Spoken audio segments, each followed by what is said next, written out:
Okay.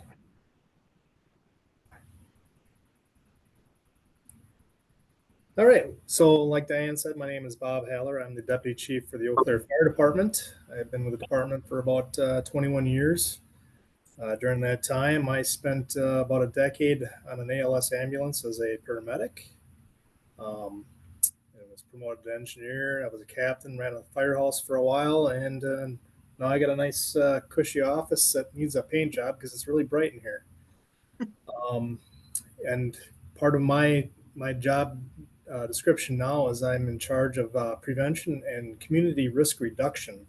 So I kind of reach out to agencies and different entities outside of the department itself and work with different agencies and helping to bring a reduction to the risks that are in our community, as well as provide an inspection function to make sure that we are keeping up with fire codes and state regulations, as well as local ordinances and stuff like that. So what Jason and I are hoping to do for you guys today is kind of give you some information, answer any questions related to what would happen if you guys do start with an emergency. You call 911 and where it kind of goes from there, and what you can probably expect. What I know you'll expect in my community, but which might more than likely would expect in your own community where you live when you do call 911.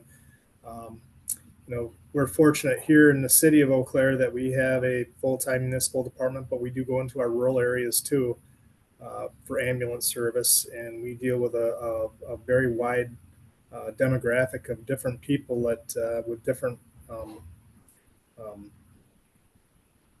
problems or issues that they may be dealing with on a day-to-day basis, and we help them people make it through their day and get them the quality care that they deserve. So I'll pass it over to Inspector Connect, and he can kind of give you a little bit of his background, and then we'll kind of go into what we do. So go ahead, Jason. Yeah, sorry I'm late. My name's Jason Connect, and then right now I'm a fire inspector at the Eau Claire Fire Department. Before that, I actually started my career in Altoona on the Altoona Fire Department and retired there as assistant chief and came over here.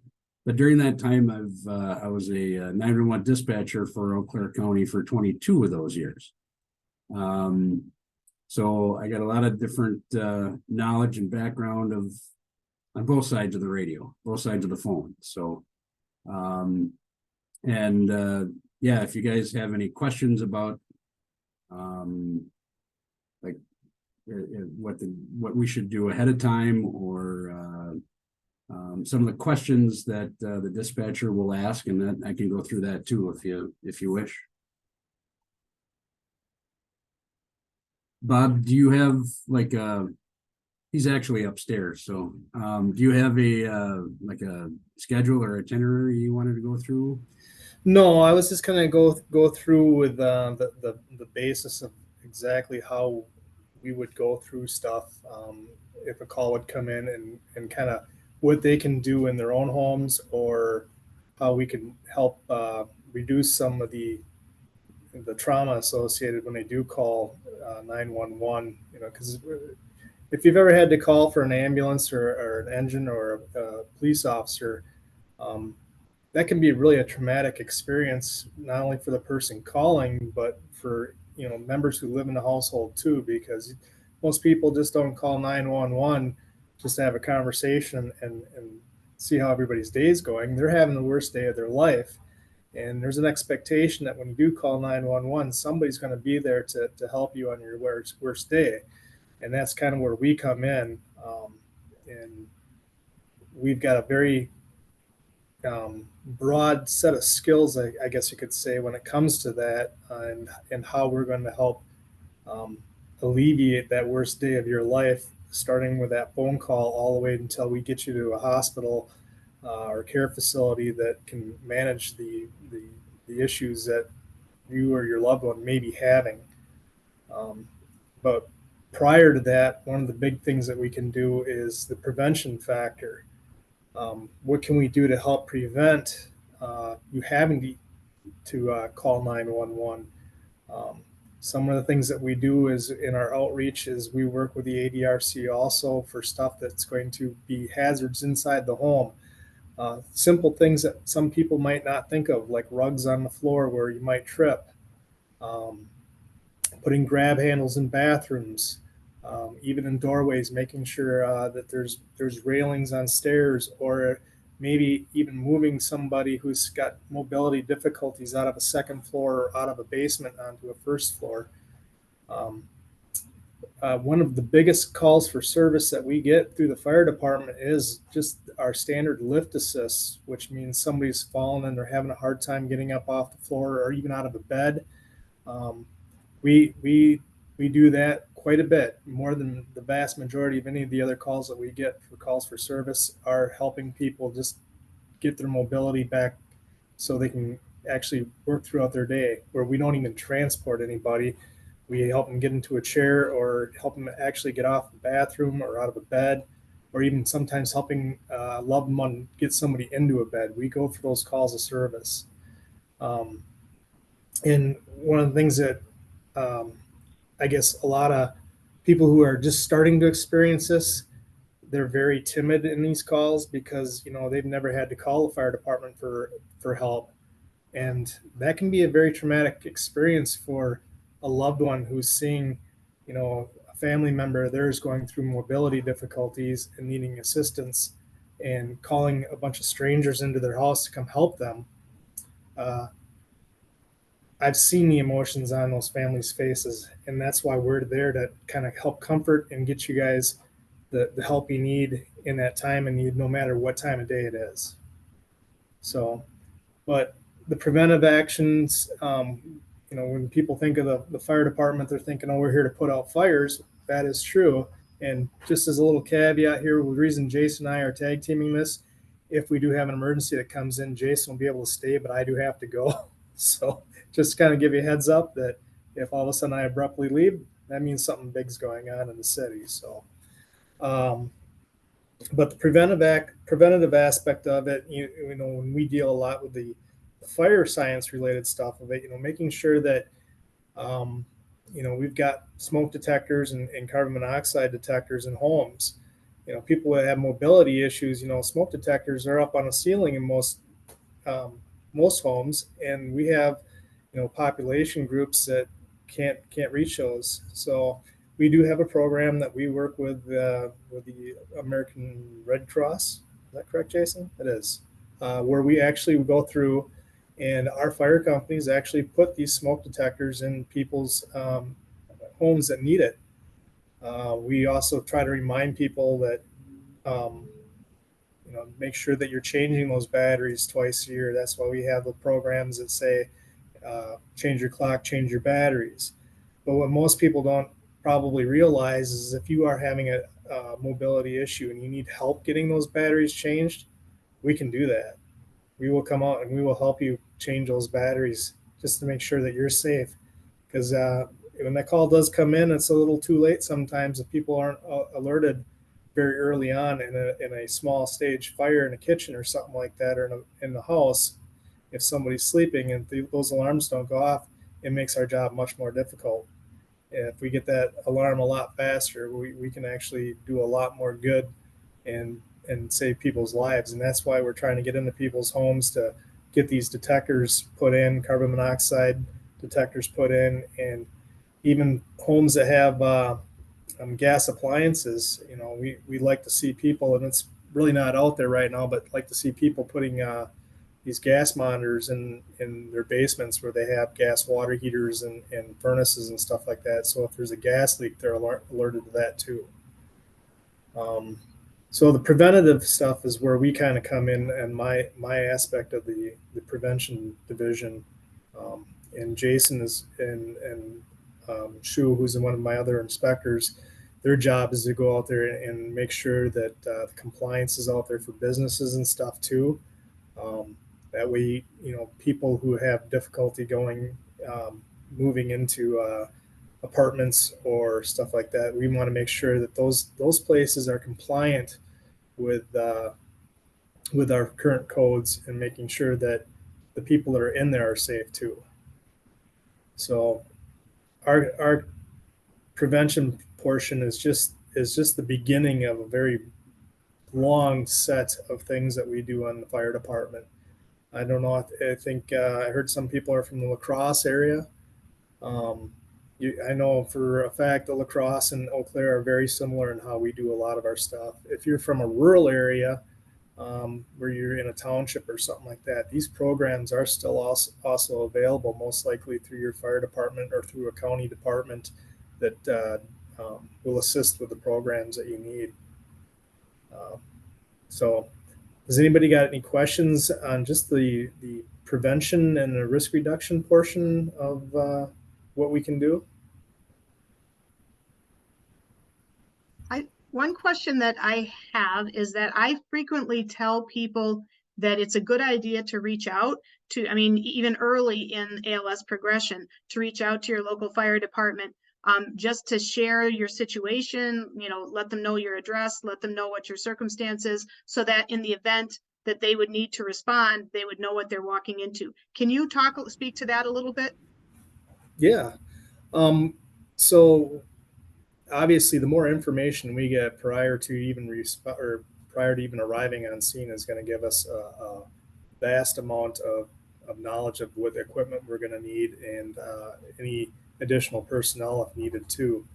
One of the things that we are actively working on is updating um, basically our computer format that'll identify uh, um, people that have specific needs. I mean, one of the things I'm not sure if a lot of you are aware of, but we have people that have these um, devices that are placed into their heart, where if the power goes out, their heart is only being powered by a battery backup system, and if those batteries die, then that person dies.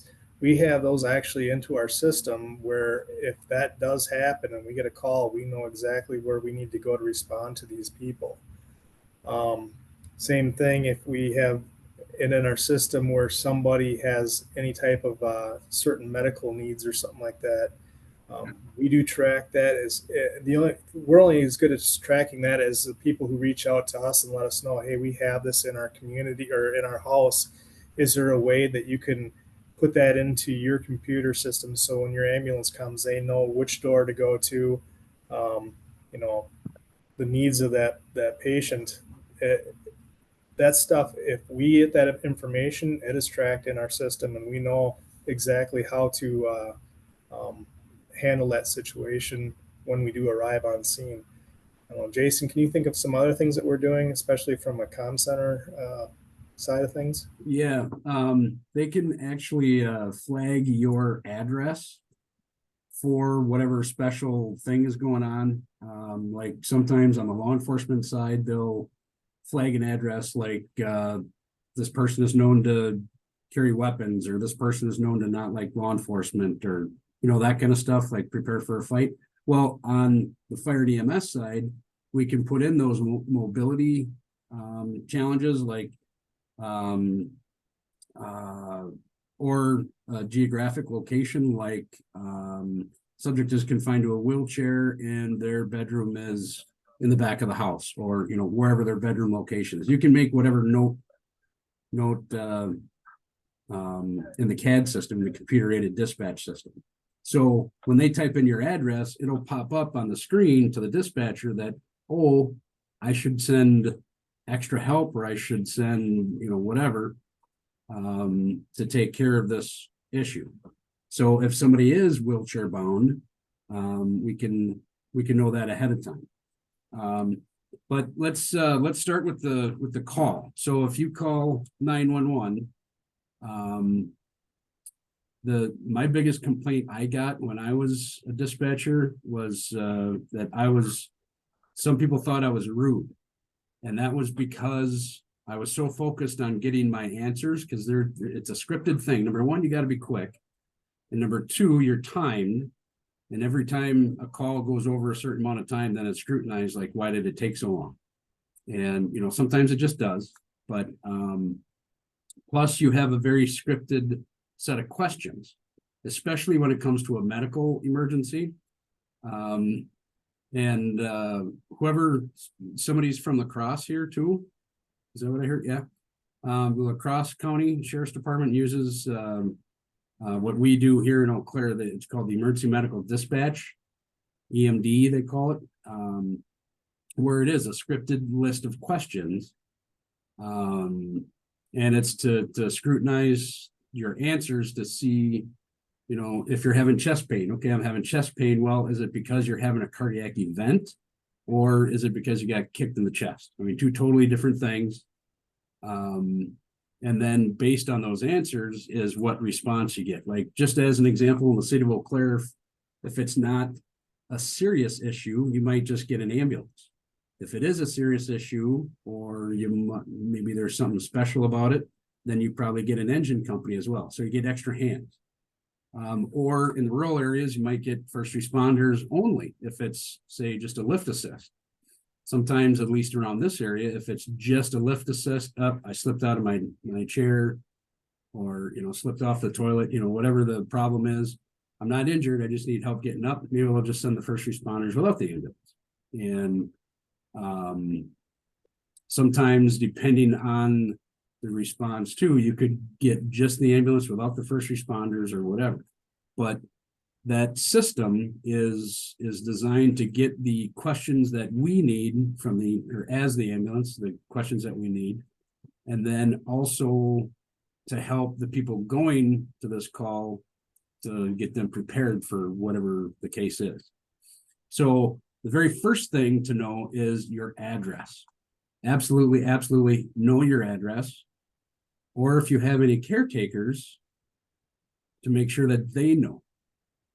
So if you have caretakers that come in the house, or family members, whatever, make sure that they know your address, or at least have it all written down on a sheet of paper or in a notebook, so that whoever's taking care of you at that particular time, they can rattle off the address, they can rattle off the phone number, and then your medical history as well, because they're going to ask about that. So that's number one. And then make sure the address is visible from the street for us coming to your house.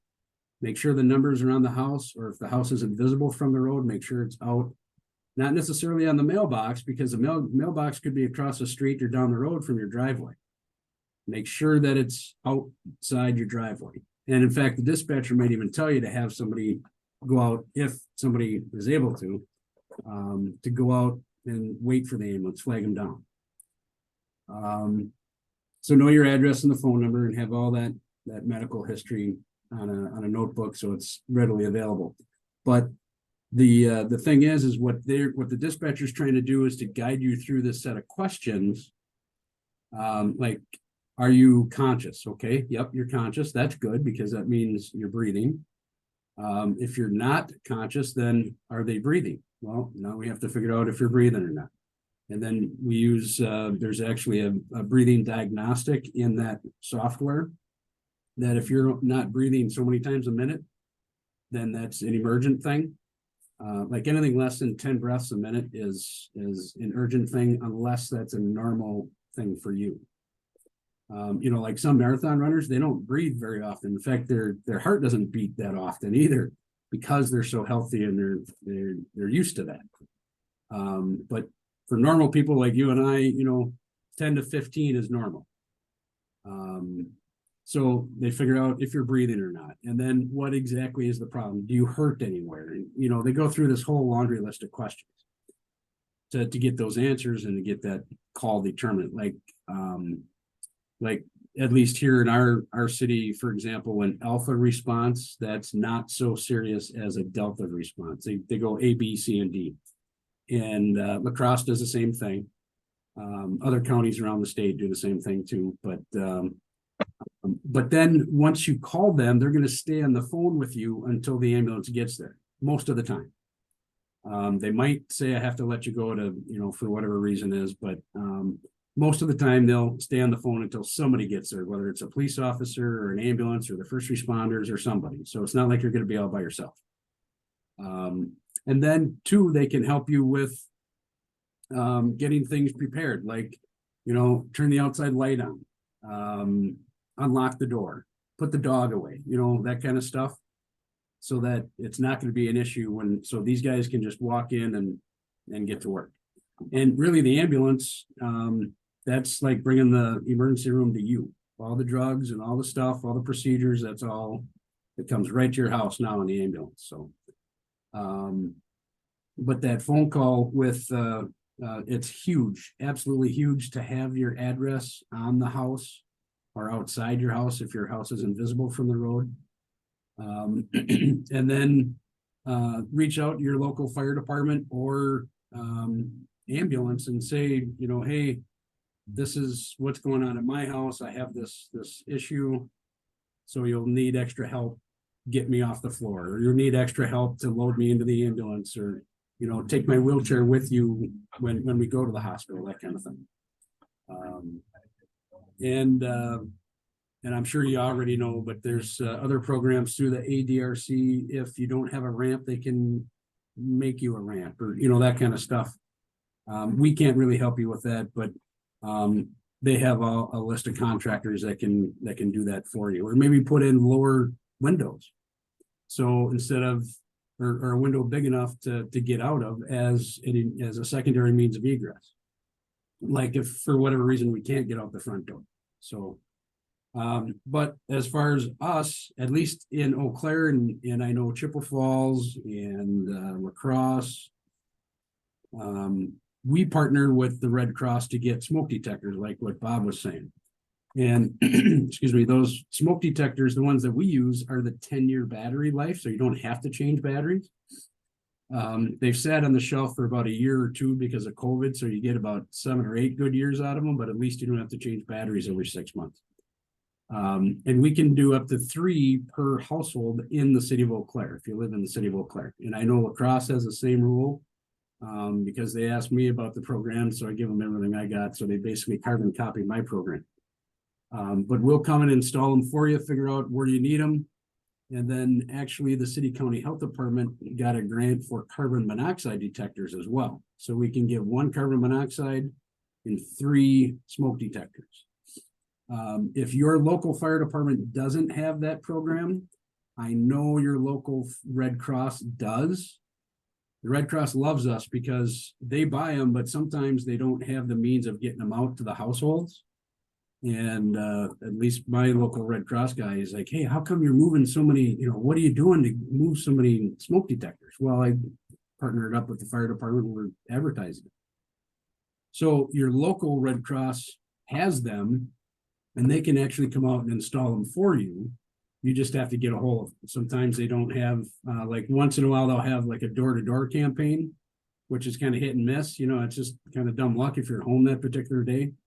And you get them. But if you contact them, they can make arrangements and get them for you. So, but I would say certainly contact your local fire department or ambulance and tell them about the special situations and challenges, because they'll probably need more than 1 or 2 people. Usually an ambulance comes with 2 people, maybe 3, depending on what service it is, but they might need more. And especially, you know, now coming up in the winter time, extra people to shovel a pathway, you know, that can be so simple or not. I mean, depending on the situation, but, you know.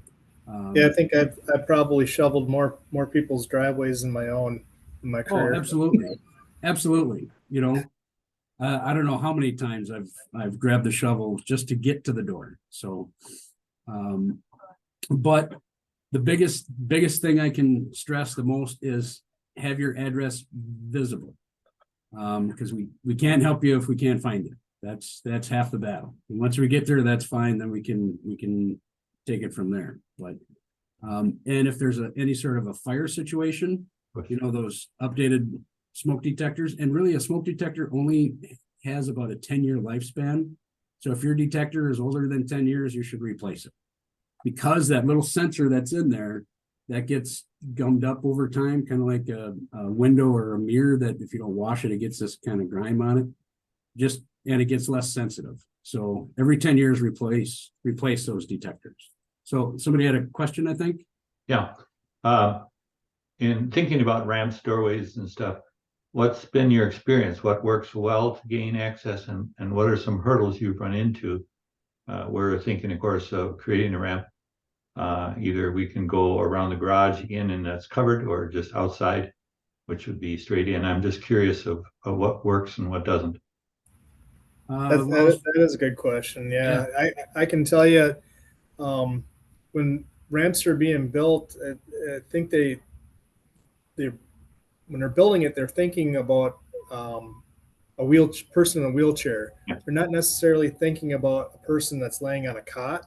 Yeah. So they'll make corners and stuff that are too tight for us to actually get our cots in there.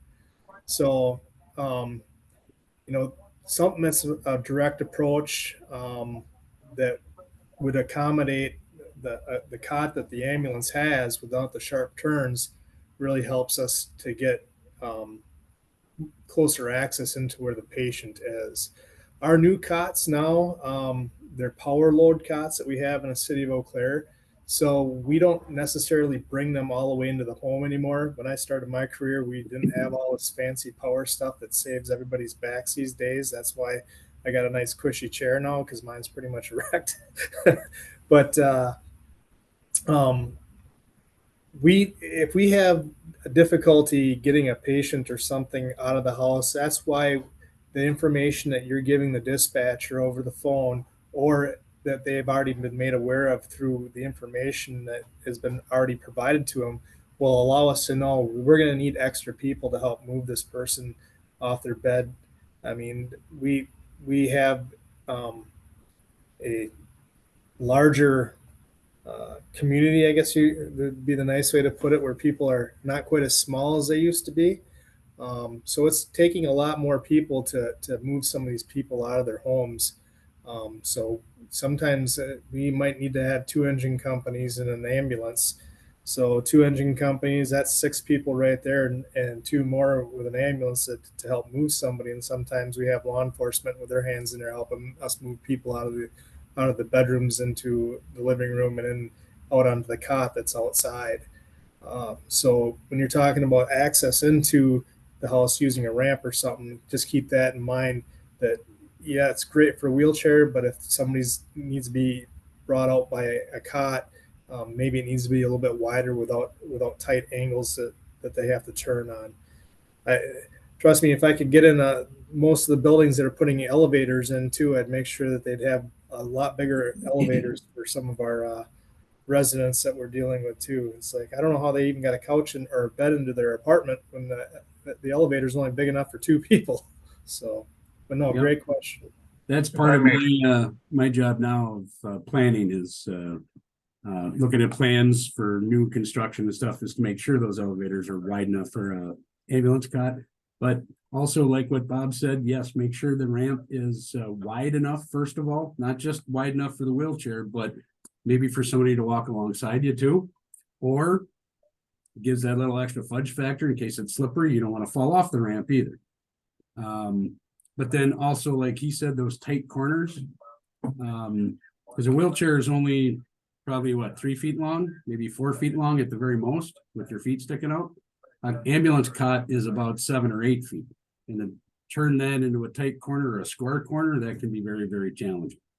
Sometimes we have to lift it over the railing and then set it back down to go down the ramp. Another trick. How wide are the cots? Cots are about 3 feet wide, 3.5 with stuff. I mean, the cot itself is about 3 feet wide. And then there might be some other machines or whatever hanging off of it, like maybe an oxygen bottle or something else too. Yeah, there's a lot of equipment that we'll be bringing in on a call sometimes. So we'll have ALS bags, cardiac monitor, oxygen, stuff like that. So yeah, the cot is just one component. Then usually, if we have somebody that is maybe not quite as stable on the cot, we like to put a 4-person point on that cot. So you'll have somebody at the head, somebody at the foot, and 2 people on the sides, just to make sure that we don't want anybody tipping over on the cot. So we try to stabilize it as much as we can. But then also for yourself in your wheelchair, make sure you have really good rubber tread, like a rubber mat on the track itself or on the ramp itself. And then along the edges, I've seen where some people, I thought it was a great idea, where somebody used like a little 1x1, or maybe a 2x2 as a little railing along the edge if they don't have like the 3-foot railing, like handrail. This guy didn't have that, but he had the little 2x2, and that was his little ramp to keep his wheels on the ramp itself, or his little bumper to keep the wheels on. But if I may mention about ramps, we had a portable ramp. We have about 2 steps to landing that goes into the house, and we had a portable ramp that we purchased, and which was nice because if we went someplace, I could pull the ramp up and then stick it in the back of the pickup truck, Yeah, and take it to someone else's house, and that's all we had, and that's what we used, and it worked very well. I think we got it off of Amazon or something like that. But in fact, I still have it here in my garage. excellent. Yeah, those are really good. Make sure that they're heavy duty enough. They are. Aluminum or steel. I wouldn't trust plastic so much because I've seen some plastic ramps. Those are great, but they get kind of brittle when it's really, really cold out. Of course, they're lighter, but an aluminum ramp would be great. And then, like you said, you can take them wherever you go. This was metal. I think the weight capacity was like 600 pounds, and it did have tread on it, so it was not slippery. It worked real well for us. Great. I have a question about, you mentioned ALS bags. Can I assume that's a different ALS, and what does that ALS stand for? Yeah, that stands for Advanced Life Support. Okay. That's there's BLS, the basic life support, and then advanced life support. So those bags, our ALS bags from the ambulance, they have like airways in case you're not breathing on your own. We can stick a tube down your throat. Got all kinds of drugs to counteract a lot of different things, cardiac drugs, and there's 40, 50 some different kinds of drugs they can administer right there. So that's the advanced life support stuff, not the ALS of how we're thinking this way. That's what I thought. Thanks. Yep. No, I get it. Another question. Your standard door is 3 foot. So do we need to make that bigger, or have you been able to get your equipment through there generally? Well, the ambulance cots can get through mostly. Most household doors now are 36 inches wide. Some older houses are 32. We can get through sometimes in a 32-inch door. 36 is obviously better, of course. But basically, if your wheelchair can get through, we can get our cot through, no problem. It would be nice, like some people in a bedroom hallway, sometimes they'll put shelving or a bookshelf or stuff in the way. Don't have any of that stuff in the way. A lot of times those extra hands are moving stuff. They're moving furniture, they're moving knickknack shelves and stuff to make room for the cot. And sometimes we just have to carry the person from the bedroom out to the living room because we just can't get the cot back in there. Yeah, we have another tool we use also. It's called a stair chair, which is kind of like a wheelchair in the sense that it's an actual chair, but if we have somebody that's like in an upstairs bedroom or something like that we need to get down and they're immobile, what we can do is we can put them in this chair, strap them in, and it's actually got tracks on it, and we can lower them down the stairs to another floor. And if we need to get them out of the house and then onto the cot, we can also do it that way also. So we have more than just one method of being able to move somebody. And not to mention, we're firefighters. If we need to make a bigger door, trust me, we got chainsaws. We'll make her bigger. I see a question in the chat there about can I call just for shoveling? Actually, in Altoona, what we did is we picked a Saturday, or actually it happened to work out on the Saturdays. It was right after a snowstorm. And you could call the fire department and say, hey, I need my sidewalk shoveled or my driveway shoveled. We had a crew of about 15 guys with snow blowers and shovels, and we went around town. But you had to be, some sort of a special needs or some sort of, you can't just say, hey, I want to have you come clear my driveway. So yeah, maybe your local fire department would be able to do that too. If I may give a little perspective for out in the country. We live on a hobby farm out in the country here in Jackson County. And it's always been a comfort to me that knowing 911 is available. I've had AFib and so forth like that. So the fear of that was not a problem. And I did all the lifting with my wife for the year. One time she went the opposite direction and got away from me and ended up on the floor in the middle of the night. And it's obvious that lifting I wasn't going to be able to do from being flat on her back. So we called 911. And out here in the country, we all have fire numbers right on the edge of the property. So it's all very visible. But anyway, I was just surprised when the first responders came out from Maryland and the ambulance crew came out from Black River Falls. I mean, we had a bedroom full of people just to lift her off the floor. And of course, they did the check of pulse and all of that, very, very thorough on what they did. And it was a great have that. In fact, the first guy that arrived lives near us, was not on duty, but he keeps his monitor on. And the call came in. He was the first one here, and in fact, he guided the whole operation. But so I was impressed with how many people showed up at our house for a simple lift call. But very, very pleased. Even out in the country here, we had great service. Yeah, and I know a few of those guys that work on the Black River Falls ambulance, and actually I had a Maryland first responder that went through one of my Fire One classes here not too long ago. So okay, yeah, that and you need that many people just for like maybe shoveling or gonna move stuff or just for the extra hand. Sometimes they're not needed, but that's fine too. I'd rather have too much than not enough. Yeah, we lift assist sometimes, like I said, that's one of our most frequent calls. In fact, as we were just talking, we had one come in. But we take those just as serious as somebody who's having a heart attack or anything else like that, because the people that are falling, there's a reason for them to have fallen, and it could be something, were they dizzy, or do they have some type of mobility issue?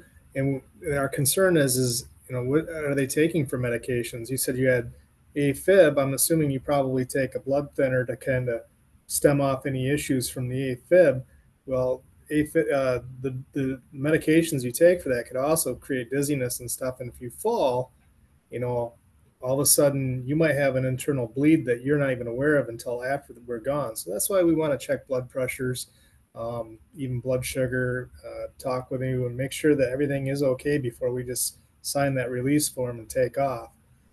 Because the thing that I'm speaking from experience as a paramedic, the thing that always would haunt me is if I left somebody and I got a call an hour or two later that this person was in serious trouble because I missed something.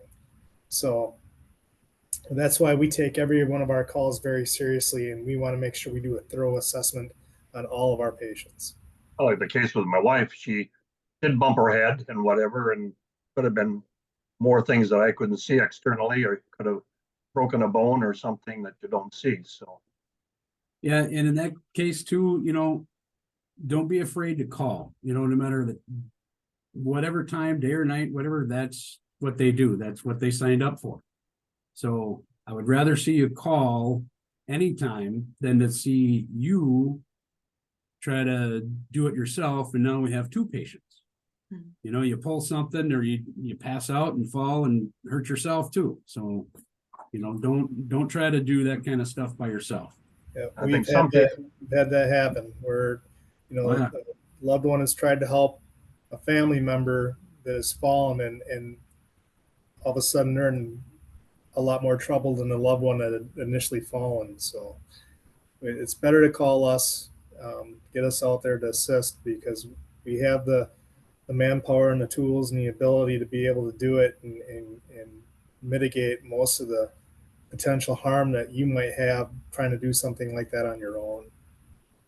I just want to throw in there, thank you for that. And thank you for encouraging people to make the call. I will say from the perspective of the ALS Association, we're all about fall prevention, not just fall response. And so, we have lift equipment. We have, obviously we encourage people to be seeing occupational and physical therapists to be sure that they know what their strength is and what their needs are when it comes to that. And so that communication is really important. But I always also recommend to people that, again, they recognize that this is one of the services that the fire department, the emergency response folks provide. And people oftentimes are very fearful. What would I do? Kind of like your point, Ron, you weren't expecting her to go the wrong direction and down she went. I mean, we don't expect that. We try to, plan for that. But the truth is that sometimes it can happen. And so just knowing that the fire department routinely takes those calls, and not that you want to be getting called every other day, but just so that people aren't afraid to make the call when they need some help.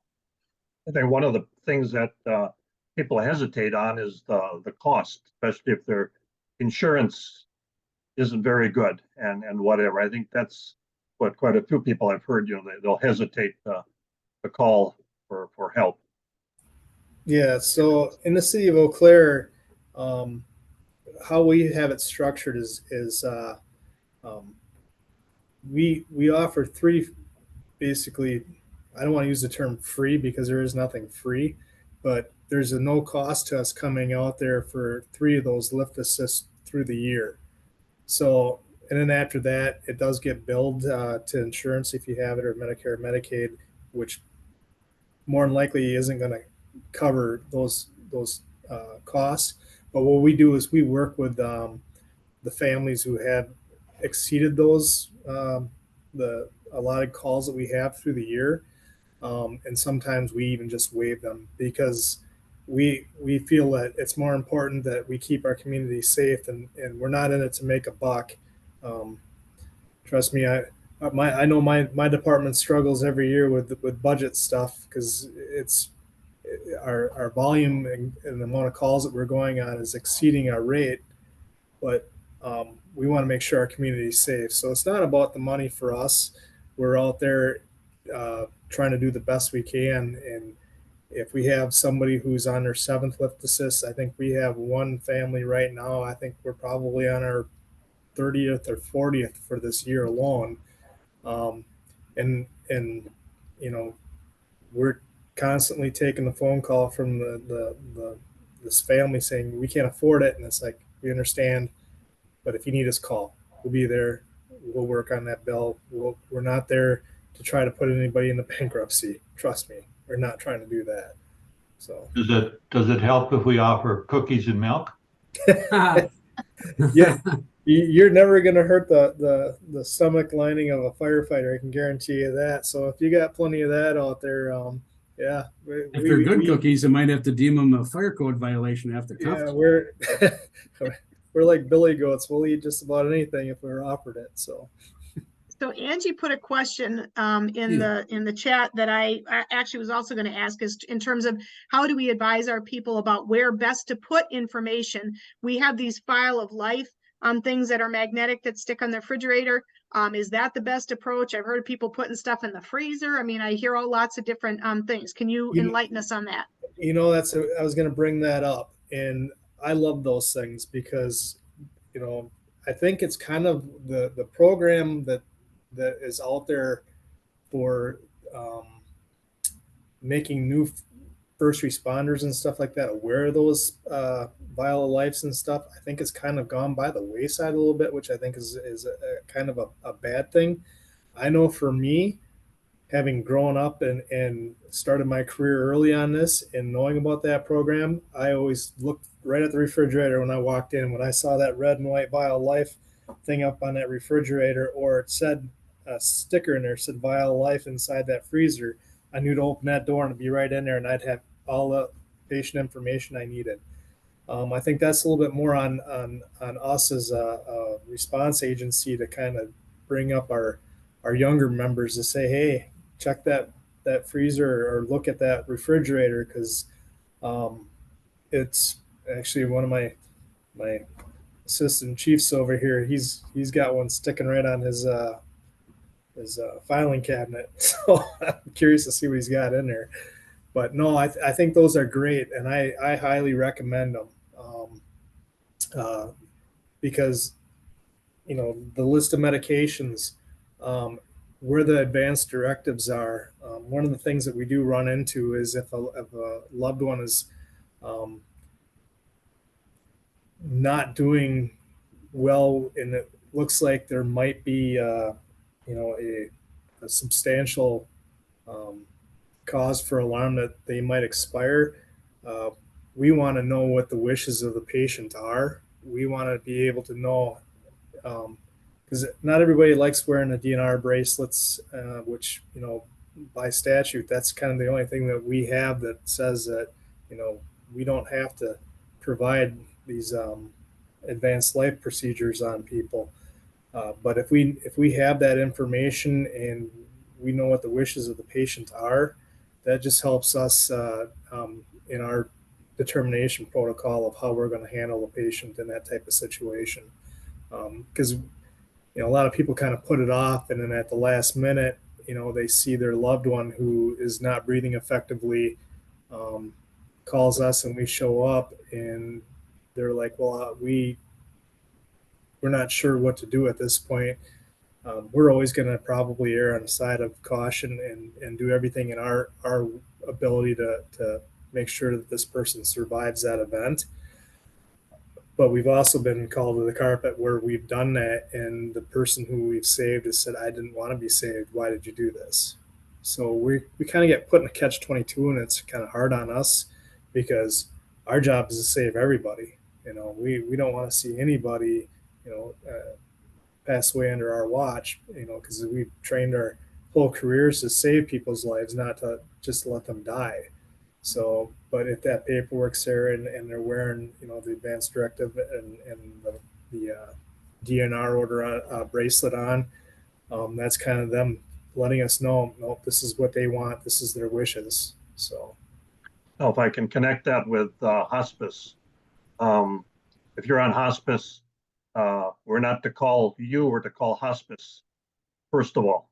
And hospice has a protocol. They go through and they sit down with us concerning your wishes on that. And so I would assume they would coordinate that with, if the ambulance did have to be called, that the hospice would know that information also. And now my wife never got a bracelet put on, even though they talked about it. But so that's kind of how it works with hospice.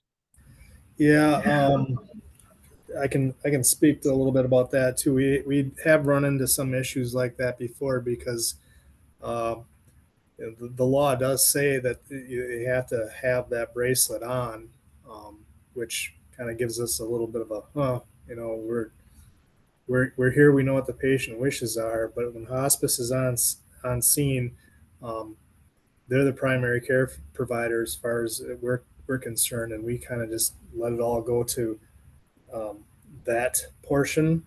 Where we run into problems is when you have, say, a mother and the siblings are there and mother's not doing well, and then you have two sisters saying two different things, like she wants to be saved, or no, she doesn't want to be saved.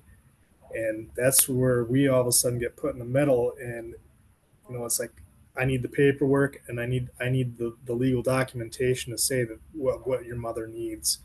And that happens quite a bit, believe it or not. It really puts us in a sticky situation because if we make the wrong choice, I might open myself up for a lawsuit. In today's age, I'm not really protected anymore by the umbrella of the city. They're going to come after me personally, so it's one of those things where I'm still going to make the best decision I can to try to save somebody's life if I don't have all the information there, no matter what one family member is saying that they want. So, and that can be kind of traumatic to the family member, because it could come back and bite me because I did save somebody's life, and the one sister was right and the other one was wrong, and now I'm stuck with trying to explain my actions. So yeah, I can tell you from experience too that I've been in that situation many times, and what's super important is, number one, is to have that vial of life or files of life, whatever they call it. It's funny you said that, Bob, because this spring, I went on a call with a younger first responder, and I said, check the fridge. And he's like, what? And I said, check the fridge to see if there's a vial of life. He had no idea what I was talking about. He's like, what, are you hungry? You want a sandwich? What are you doing? And I said, no, that's sometimes they keep medical information. And they didn't, but then we talked about it, and they haven't taught that for a couple of years now. But they're starting to teach that again in first responder and EMT class. So it's coming around again. So, but it's super, super important. If you have a DNR order, that paperwork is in that vial of life and that it's updated. One particular scene, it was kind of like what Bob described, where the wife said, no, he's got a DNR order, but the son said, no, that's been changed. She didn't want that. It was about 4 years old. And so we're like, what do we do? What do we do? How do we do it? All they had was the paperwork that was signed. They didn't actually have a bracelet. And so somebody's on the phone to medical control, and of course that's wasting time. We already wasted a lot of time to get there.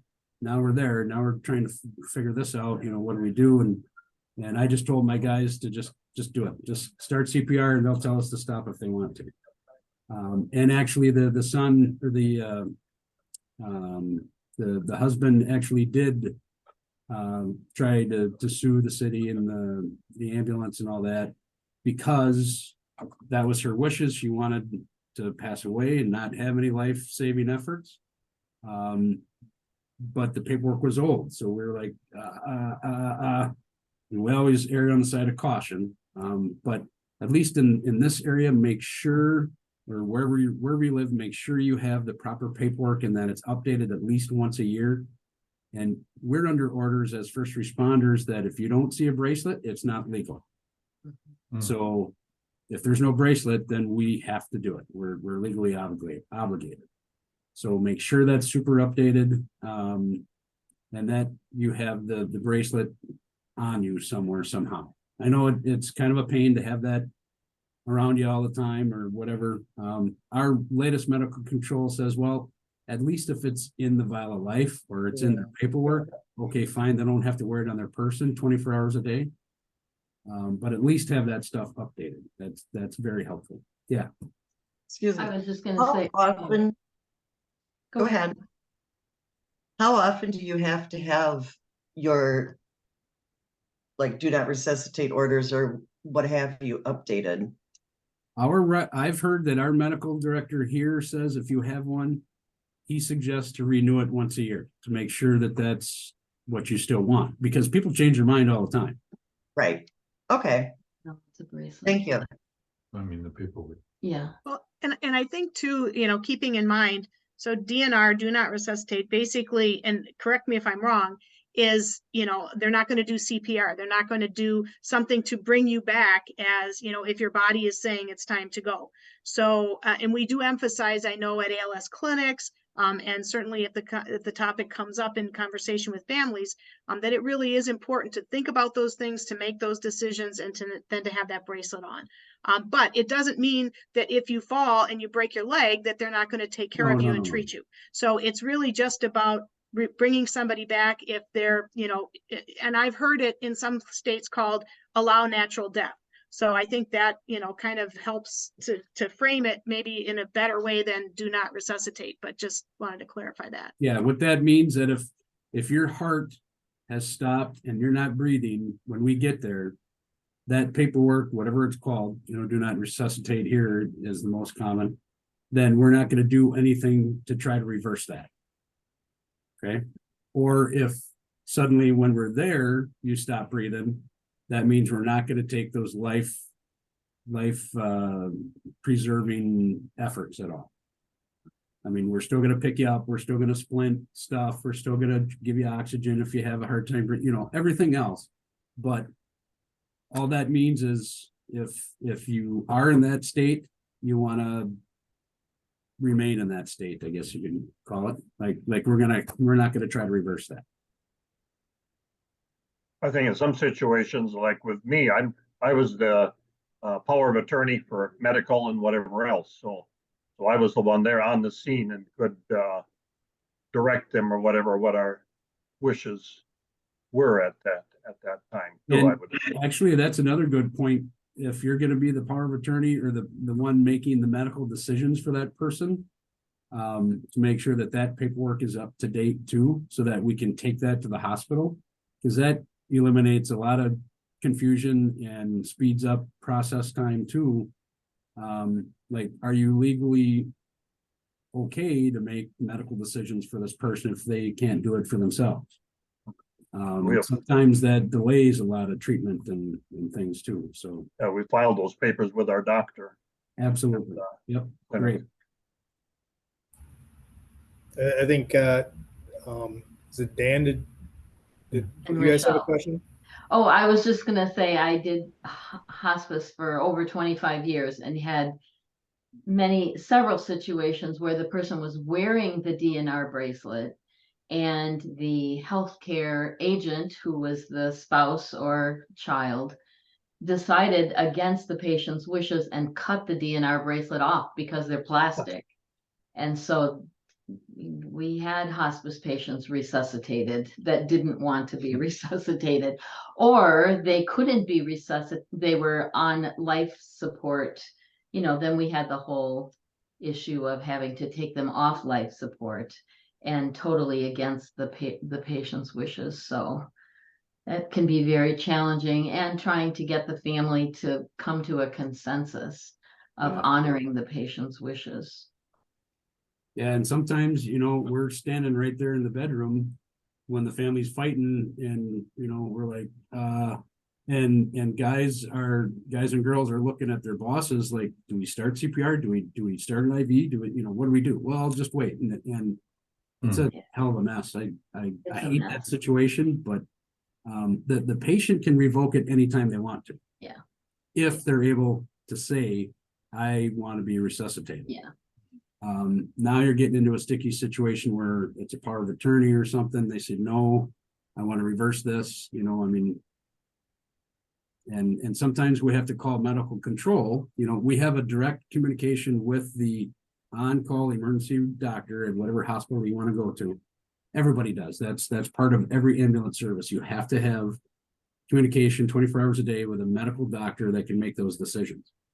But we can call them and say, hey, they have this, but so-and-so wants to reverse it, or, whatever, give them the situation. And then it's up to the doctor sometimes, yes or no.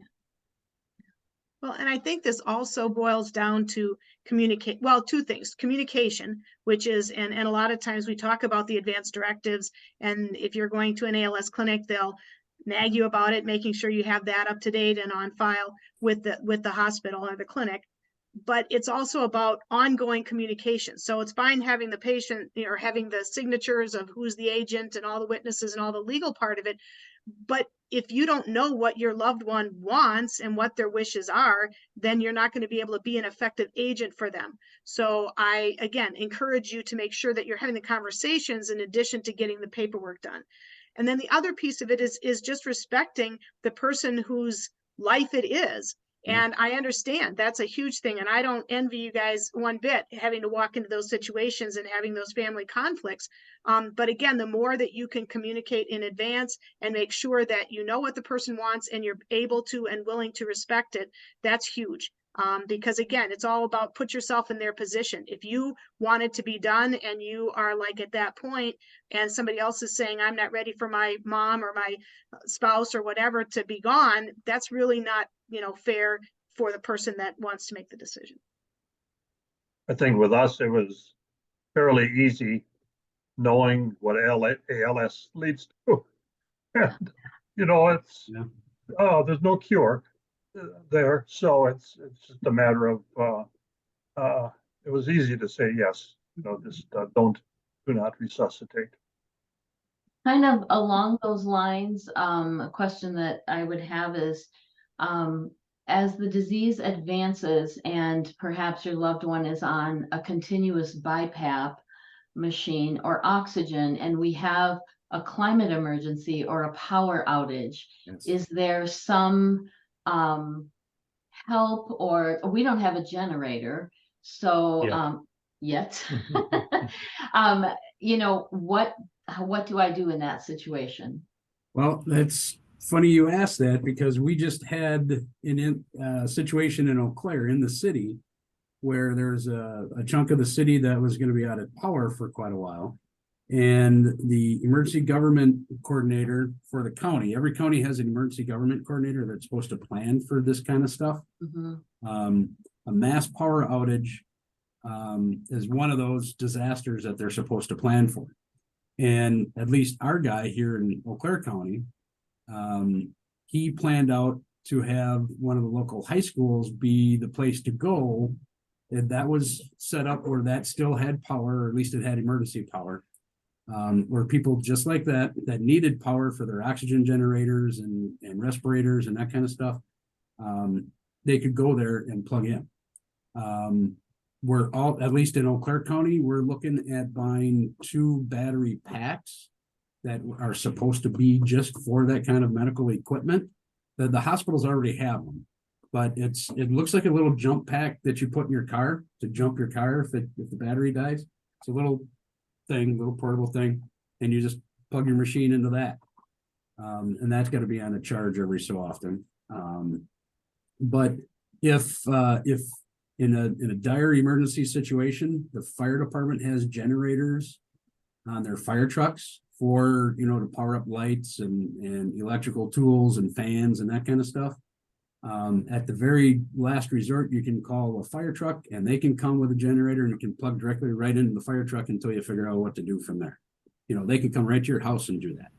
You can run electrical cord from that generator and the engine right into your house. So every fire department has that? Yeah, every fire department has ventilation fans and lights, and they got to power them somehow. I don't know of a fire truck, or at least a fire department that doesn't have that. It might not be on all of their trucks, but I know they have at least one truck that has a generator to power lights and tools and fans and stuff. The other thing too is certain stuff that you're talking about with like BiPAP or CPAP and oxygen generators and stuff like that. A lot of the stuff is also designed that if you just hook it up to an oxygen bottle with no power, it'll still power those. We did have a incident several years ago at one of the nursing home facilities where there was a power outage, and they called an ambulance to transport like 40 people out of there because they all needed oxygen. And it was just like, well, do you have oxygen bottles? And they're like, yeah, well, let's get them on oxygen bottles at just 2 liters or whatever they're at. And just, excuse me 1 second.